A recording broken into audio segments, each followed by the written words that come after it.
If in the revealing light of some moment of cataclysm, you were to meet your double, not dressed in its worldly glad rags, not armed with that buckler of excuses which conventional hypocrisy uses to cover our secret wishes, but in all its moral nakedness, showing its tendencies and urges, its pitiless cunning and its cowardice, are you certain that you would recognize it? How many sages are there on this earth who could and calmly would call by their real names the secret motives of their actions? That, nevertheless, would be the greatest victory a man could gain over himself, and the first proof of his mastery, a clear vision of all the... But if your aim is to attain masterhood and knowledge, then illuminate one day of your life with the cold light of impersonal judgment. Observe the finer points of all your impulses. Excavate without pity and without excuses until you lay bare their roots and origins. You will be surprised at times to recognize the signature of your ancestors in certain atavistic ways of behavior, learned or inherited from your family. Other impulses, to which you have given moral value without examining their right to it, will be shown up as mere habitual reflexes of mind or emotion, impressed upon you either by education or by the daily suggestion of your religious and social circumstances. Both these classes of impulse are foreign to you and prevent your true nature from manifesting itself. A third class is your own. Observe it, therefore, but do not judge it. It consists of passionate impulses, marks of your deepest nature, which can reveal to you by their analogies with the same forces in nature, in planets, animals, plants, and metals, the characteristics of your true being, and help you to identify yourself with it. Let us make a beginning together on this introspection. The atavistic tendencies, which are the signature of a family or a race, are the rhythm or type imprinted by contagion, and as it were by a sort of imitation, on all the cells of the body and all the corpuscles of the blood. And the blood, as the vehicle of this animal soul, transfuses its characteristics and superficial tendencies from generation to generation, until they are effaced by new impressions. This effect will be the deeper, the narrower is the circle in which the family or race is living. The conformations of family character, though they may be brought out or hidden by relationships with the world outside, have been ingrained by successive generations and cannot be removed except by length of time or violent rupture. Emigrants, transplanted into a race and tradition radically different from their own, often show greater flexibility of habit and judgment, and are often readier for the acceptance of new ideas. One who looks indulgently on the violent temper he has inherited, or smiles to recognize in his mirror some gesture familiar in his grandfather or father, should rather try to break those chains of servitude and give attention to the grand object of his journey. For the great mass of humans, family, country, and religious denomination are an indispensable refuge. But for those who desire to take the narrow way and attain the highest of human possibilities, the gospel has shown the unconditional requirement. If man hate not his father and mother, and wife and children, he cannot be my disciple. The word hate does not mean in the gospel of love, that fury which poisons modern society, but rather the exclusiveness which gives precedence to the conquest of reality, over against all other social duties and relationships. Here again the choice should be made wholeheartedly. If you are still attached to the fetters of memory, if you are still controlled by the instinct for continuation on earth, then you had better submissively accept the duties of your chosen world, support its customs and traditions, even to excess, and observe them so intensely and so consciously that, by contrast, your sense of eternity will be awakened and will summon you to the more sacred duty of the individual quest. But if this longing for reality predominates already in you, then follow the commandments of liberation. Let go of all that the past has written in your substance. Seek your true name. Set yourself apart from the group soul of any group, and learn that you can serve your fellow travelers more effectively by becoming, yourself, a sun that shines with its own light, rather than by helping them to drag the old chains of slavery. The same applies to the tendencies engraved upon your cells by the education you were obliged to undergo.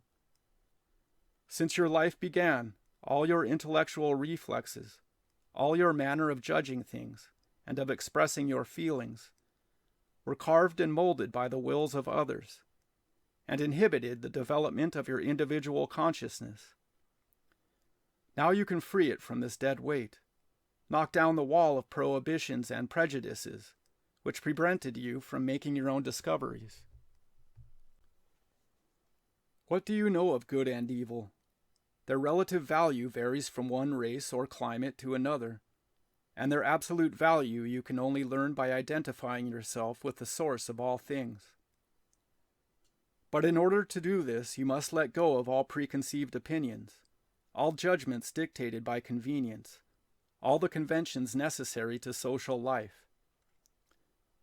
Many so-called sins will hardly weigh as such in the cosmic balance, but many acts ostensibly innocent will lay upon you a heavy burden of karma. Granted that you incur a debt toward anyone whom you injure by the refusal to discharge an acknowledged duty. Granted that you are responsible when you break the laws of the social order. Granted, too, that you have duties to your family, but only to the extent that you have freely accepted them. And for this reason, the obligations of marriage and parenthood are more binding than those of filial or fraternal duties. But a duty in the general interest will always be more important than others, and the first of all these is the duty to make spiritual growth.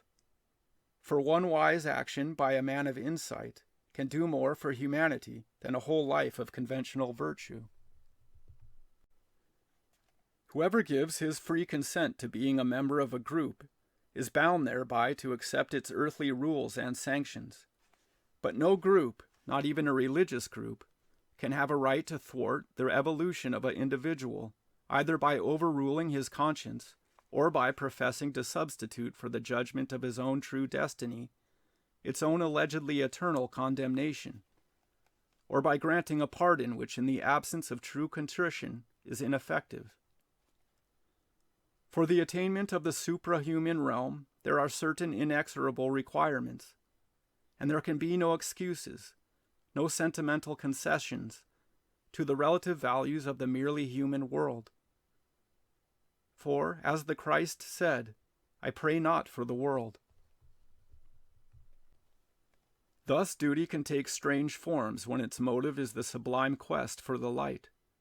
For example, the obligation on certain Chinese dynasties to destroy the works of their predecessors in order to rebuild in a new spirit. So too certain revolutionary schools of art, and the destructive tendencies of such notions as permanent revolution, ill expressed today by social theories based on perverted intuitions. All these bear witness to that urge we have to destroy impermanent values, and in the shock of the void to discover the true light. It is, of course, unwise to trust the unawakened with the means of destruction, which only the sage should wield. Yet no one of the elect will find his kingdom, except by the pitiless destruction of everything which is not a part of the indestructible life of his own being. And this can only be the consciousness developed in him by the experience of life. Blind obedience is for the herd, and mediocrity is its refuge. A boldness that accepts its responsibility is the virtue of the conqueror who would find the keys of his kingdom.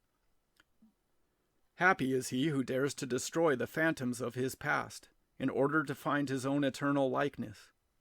Thrice happy he who is in love with the void, who fears not to plunge into the abyss where creative faith can lose nothing but its shadow, and the living soul nothing but its dead ghost.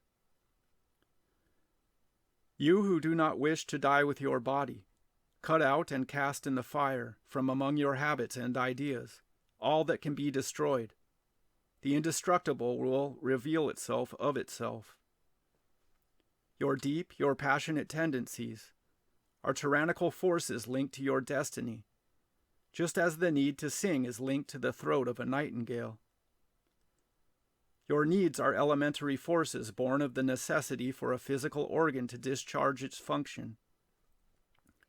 The stomach lives to eat, and to do this it forms juices which attack its food.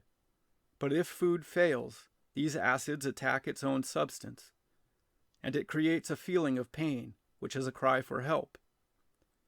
The pain becomes a sensation of tyrannical necessity, and obliges the animal to kill in order to satisfy it.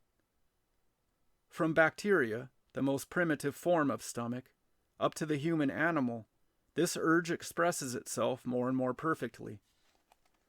But whether it teaches ambush to the spider, cunning to the fox, or violence to the carnivore, it is still the same obedience to an elementary need.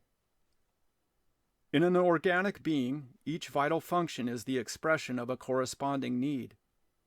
But the different needs express themselves with different rhythms, in a subtle or gross manner, according to the stage of evolution of the individual and the species. In the lion, voracity is held back for a few moments by pride of conquest, and in the cat by its love of play. Where delicacy of perception goes hand in hand with the development of consciousness, its modes of expression can be distinguished by the 7 qualities, which are the signatures of the 7 planets. And these 7 modes are themselves derived from combinations of the 4 fundamental qualities: hot, cold, moist, and dry. The humors of the animal body, blood, lymph, bile, and atrabile, are the materialization of these qualities, and their proportion determines the physical temperament of each individual. That is, it controls the expression of his instincts and influences his psychological reactions. The bilious type is choleric, the lymphatic lazy, the sanguine eager, and the atrabilious anxious. But these temperaments only modify, by their color and intensity, the passions proper to all animal life. Obviously, therefore, passional tendencies, being elementary forces of nature, cannot be suppressed by an act of will. Even the most skillful engineer cannot prevent an underground stream from flowing. He can seal up the spring, but this will only divert its course, and it will reach the surface again through the first fissure that it finds.